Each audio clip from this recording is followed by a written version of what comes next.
చేస్తున్నప్పుడు కానీ, సీరియల్స్ చేస్తున్నప్పుడు కానీ, డైరెక్టర్స్, అసిస్టెంట్ డైరెక్టర్స్ కొంచెం తక్కువగా తిట్టటం.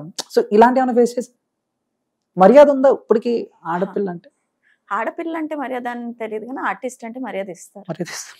పక్కకి వెళ్ళి వాళ్ళు ఏం మాట్లాడుకుంటారో ఐ డోంట్ నో, బట్ ఎదురుగా అయితే మర్యాద ఇవ్వాలి. ఓకే. బికాస్ ఆర్టిస్ట్ కదా, పక్కన ఏం మాట్లాడతారు విను. నేను అంత చిన్న పిల్లని కాదు, వాళ్ళు పక్కకి వెళ్ళి ఏం మాట్లాడుతున్నారు తెలియదు. బట్ మన ముందు మేడం, ఓకే మేడం, పక్కకి. బయట ఎప్పుడైనా జనాలు గుర్తుపట్టడం అంటే ఇప్పుడు హైదరాబాద్ లో కాకుండా బయట వేరే ఊర్లో ఉన్నప్పుడు ఆంధ్ర అటు సైడ్ అలా చాలా రీసెంట్ గా అరుణాచలం వెళ్ళాను. అరుణాచలంలో చాలా మంది హ్యాపీ అనిపించింది, లైక్ ఇక్కడ కూడా ఉన్నారా ఫ్యాన్స్ అని. లైక్ ఒక టైప్ ఆఫ్ హ్యాపీనెస్ అనిపిస్తే ఒక టైప్ భయం కూడా వేస్తుంది. ఎందుకు భయం? నేను ఎక్కడున్నానో అందరికి అంటే వాళ్ళు ఫొటోస్ తీసి ఇన్స్టాలో పెడుతుంటారు, యూట్యూబ్ లో కొంతమంది పోస్ట్ చేస్తారు. అంటే నా పర్సనల్ లైఫ్ ఏమైపోతుందిరా బాబు, నాకంటే పర్సనల్ లైఫ్ లేదా? ఇక ఆర్టిస్ట్ అన్న తర్వాత పర్సనల్ లైఫ్ ఉండదండి. పర్సనల్ కూడా లాగేస్తారు గట్టిగా. అలాగా నాకు తెలియని చాలా వాళ్ళకి తెలుసు నా కోసం. అదే నాకు అర్థం కదా ఎలా తెలుసు. ఓ లాస్ట్ టైం ఎవరో నాకు పెళ్లి అయిపోయింది అందుకని నేను హైదరాబాద్ వదిలి ఢిల్లీ వెళ్ళిపోయాను అనేసి న్యూస్ చెప్పారు. చెప్పేసారు, రాజేశారా? అంటే నేను అన్న ఒకసారి ఏం కర్మ 2-3 సార్లు చేసుకున్నాను. మీ నాలెడ్జ్ బట్ అయితే 6 years నియర్ టు అయిందంటే ఒక 2 పిల్లలే నాకు ఉండాలి. అంటే 3 హస్బెండ్స్ కదా, ఒక్కొక్కరి దగ్గర ఒక్కొక్కరిని పెట్టవచ్చాను. ఒకడేమో యూఎస్ లో చదువుతున్నాడు అని చెప్పాను. ఇంకేం చెప్తాను అంటే నిజాలను ఎలానో నమ్మరు కదా, అబద్ధాలు నేను నమ్ముతారు. మీరు అలా ఫిక్స్ అయిపోయారు? ఫిక్స్ అయిపోయాను. నేను ఎవరు తప్పు అనుకున్నా పర్లేదు, నేను ఫస్ట్ నెగటివ్ ఆలోచిస్తా, ఆఫ్టర్ దట్ పాజిటివ్. నెగటివ్ ఆలోచించి పాజిటివ్ అయితే హ్యాపీ ఉంటుంది, పాజిటివ్ ఆలోచించి నెగటివ్ అయితే నేను తట్టుకోలేను. అలాంటి చాలా ఫేస్ చేసేసాను. అమ్మాయిలు కూడా మోసం చేస్తారని ఇండస్ట్రీలో అని తెలుసుకున్నాను. వామ్మో, అవునా? బేసిక్గా అమ్మాయిల్ని అబ్బాయిలు మోసం చేస్తారు, అమ్మాయిలు కూడా మోసం చేస్తారు. బేసిక్గా అదే ఎక్కువగా ఉంటుంది అనుకుంటా కదా. అమ్మాయిలకి అమ్మాయి ఎనిమి, అబ్బాయిలే బెటర్. అబ్బాయిలు ఇంక బెటర్ అనిపిస్తుంది. లైక్ అబ్బాయితో ఏదైనా షేర్ చేసుకుంటే వాడు అలానే పెట్టుకుంటాడు కొన్ని రోజులైనా, అలా పెట్టుకోదు. సెకండ్ డేనే ఇంకో దగ్గరికి వెళ్ళిపోద్ది టాపిక్. మళ్ళీ చెప్తుంది ఎవరికి చెప్పకు, తను ఎవరికి చెప్పొద్దని చెప్తుంది అని. తను కూడా సేమ్ డైలాగ్ ఇంకోళ్ళు చెప్తుంది అనమాట. సో స్టాలిన్ సినిమాలో మీరు ముగ్గురికి హెల్ప్ చేయండి అన్నట్టు నువ్వు ముగ్గురికి చెప్పు, ఆడు ఇంకో ముగ్గురికి చెప్తా. అంటే దానివల్ల నేను ఎంత సఫర్ అయ్యాను, అమ్మాయి చేసిన ఇబ్బందుల వల్ల నేను ఎంత సఫర్ అయ్యాను అన్నది ఎవరికి తెలియదు. అమ్మాయి చెప్పడం చెప్పేస్తుంది, అది రాంగ్ గా కరెక్టా.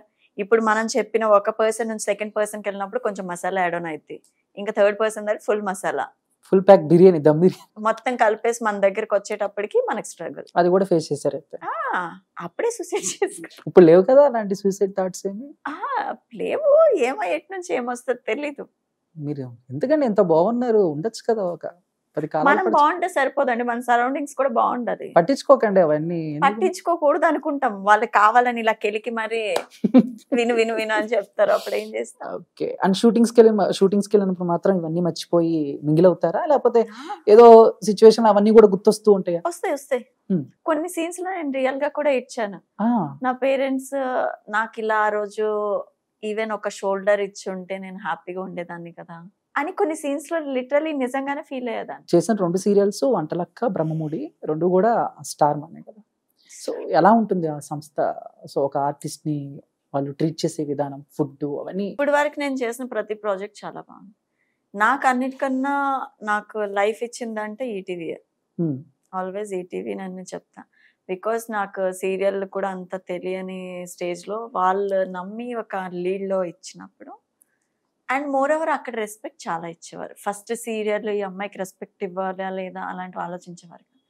అక్కడ మేనేజర్ ఉండొచ్చు, ఆయన చాలా బాగా అది కాదమ్మా ఇది చేయమ్మా, నాకు హెల్త్ బాగాలేకపోతే వాళ్ళందరూ వచ్చి నన్ను చూడడం, నాకు ఆ ప్రాజెక్ట్ చాలా బాగా అనిపించింది.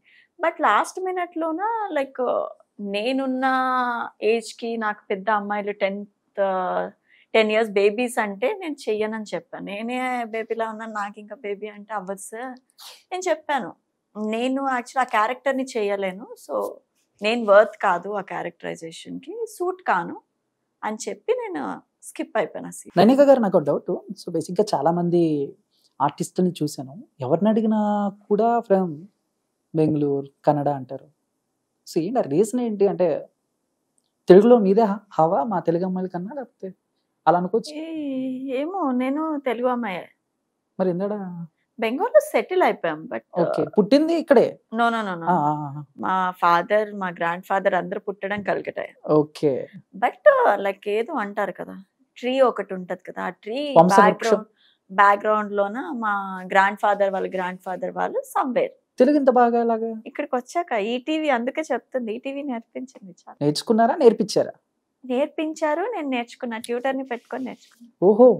సో అప్పుడే ఫిక్స్ అయ్యారు అయితే ఇక తెలుగు నో, ఇండస్ట్రీ. నన్ను ఎవరైనా కామెంట్ చేసి నాకు డైలాగ్స్ వేస్తే నేను రిటర్న్ చెప్పాలి అని చెప్పి ట్యూటర్ ని పెట్టి. అప్పుడు తెలుగు రాని టైంలో కూడా ఏమైనా ఇబ్బందులు పడ్డారా? ఈ అమ్మాయికి తెలుగు రాదు, ఎందుకు అనవసరంగా చాలా తీసుకున్నాం? మంది అమ్మాయిలే నన్ను టార్చర్ చేసేవారు, ఏడిపించారు అమ్మాయిలే సెట్ లో. కరెక్టేలండి, మిమ్మల్ని చూస్తే అబ్బాయిలు ఎందుకు టార్చర్ చేస్తారులే కానీ.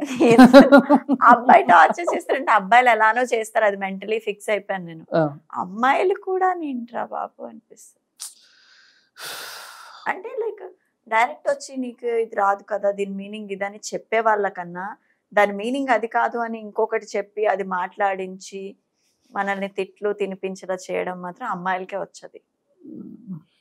అంటే కొన్ని లైక్ బ్యాడ్ వర్డ్స్ ఇచ్చేసి ఇది కరెక్ట్ వర్డ్ అని చెప్పి నాకు వెళ్ళి డైరెక్టర్ దగ్గర మాట్లాడమని చెప్పేవారు. నేను అలానే మాట్లాడేసేదాన్ని. అయ్యో, ఆయన తిట్టేవారు. తర్వాత తెలిసేది ఇది బ్యాడ్ వర్డ్. దారుణం అండి. నేను చాలా ఇంటర్వ్యూ చేశా కానీ సో ఫస్ట్ టైం నైనిక గారితో ఒక పెద్ద నైనిషా, సారీ నైనిషా గారితో, నైనికా గుర్తొస్తుంది. లేదు నైనిషా గారు. ఫస్ట్ టైం నైనిషా గారితో ఒక ట్రాజెడీ అనమాట ఇంటర్వ్యూ మొత్తం కూడా. అని ఏం నేర్చుకున్నారు ఆ జీవితం నుంచి? ఆ జీవితం ఏదో ఒకటి ఉంటుంది కదా, ఇందాక చెప్పారు చూసారా, డబ్బే ఇంపార్టెంట్ అని. అదే నా పాలసీ. ఫిక్స్ అయిపోయారు కదా దానికి. మనీ ఇంపార్టెంట్, బట్ నేను పెళ్లి చేసుకున్న అబ్బాయిల్లో మాత్రం కేరింగ్ ఇంపార్టెంట్. మనీ సంపాదిద్దాం, కావాలంటే ఇద్దరం కలిసి సంపాదిద్దాం, నన్ను బాగా చూస్తే. నాట్ నన్ను చేసుకుపోయే అబ్బాయి ఎవరైనా సంపాదిద్దాం అంటే నన్ను కలుపుకున్నారేమో. మీరు కూడా సంపాదించండి, అప్పుడే మీకు రెస్పెక్ట్. అంతే, నేను తెలుసుకున్నాను అది. ఇప్పుడు ఎక్కడికైనా మనం వెళ్ళేటప్పుడు క్యాబ్ లోనే వెళ్తే మనకి రెస్పెక్ట్ ఇవ్వరు, అదే మన ఓన్ కార్ లోనే వెళ్తే డోర్ తీసి మరి రెస్పెక్ట్ ఇస్తారండి మేడం అని. సో డబ్బు, మళ్ళీ డబ్బే. ఓకే, అంటే మీ ఫస్ట్ రెమ్యునరేషన్ ఎంత? 2000 రూపీస్. ఎక్కడ తీసుకున్నారు? అంటే ఏ వర్క్ కి ఏం చేశారు దాంతో? సీరియల్ కొంచెం ఇష్టం, కొంచెం కష్టం. అప్పుడు డబ్బులు ఇస్తారని నాకు తెలియదు, సీరియల్ చేస్తే డబ్బులు ఇస్తారా. అవునా? నో, 2000 కాదు, 3500 రూపీస్. ఏ ఇయర్ ఇది? 2000 ఇయర్ కూడా గుర్తు, 8 years అయింది. 8 years అవుతుంది. అంటే 2016. ఓకే, ఏం చేశారు ఆ డబ్బుతో? అంటే ఏదో ఒకటి హాస్టల్ ఫీజ్, బుక్స్ కొనుక్కునేదాన్ని. బుక్స్ చదువుతారా మీరు? అంటే అప్పుడు చదువుతున్నా కదా, ఓహో కాలేజ్ బుక్సా? ఓకే, నేను ఇంకా మామూలుగా ఏమన్నా. ఉన్నాయా మీ దగ్గర బుక్స్? ఏ బుక్స్ అండి? నోవెల్స్. నా దగ్గర ఏ ఒకటి ఉంటాయి, ఎక్కువ తెలుగే ఉంటాయి. అంటే లైక్ ఎవరొకరిది ఒక ఆటోబయోగ్రఫీ. సో అలా సావిత్రి గారిది, లైక్ ఈ సావిత్రి గారిది అందరికీ తెలుసు కదా, ఇంకా చదవడానికి. సినిమా రాకముందు నేను తెలుసుకున్నాను బుక్ చదివి. ఆ బుక్ ఇంకా నా దగ్గర అలాగా ఉంది. మా ఇంట్లో కూడా పెద్ద ఫోటో ఉంటుంది సావిత్రి గారిది. As a big fan of. yes అందుకని అడుగుతాను బుక్స్ అనగానే. చూసారా, సావిత్రి గారిది కూడా ట్రాజడీ. ట్రాజడీ స్టోరీస్ ఎప్పుడు హిట్ అవుతాయి. ఇలా ఎక్కడ మీ బయోపిక్ తీసినా కూడా హిట్ అవుతుంది. నో, యాక్చువల్లీ మనిషి ఉన్నంత వరకు వాళ్ళ వాల్యూ తెలీదు. చనిపోయిన తర్వాత అయ్యో వాళ్ళు అంత సఫర్ అయ్యారా, ఇంత సఫర్ అయ్యారా, అదే ఉండేటప్పుడే కొంచెం హెల్ప్ చేస్తే ఇంత సఫర్ అవ్వరు కదా.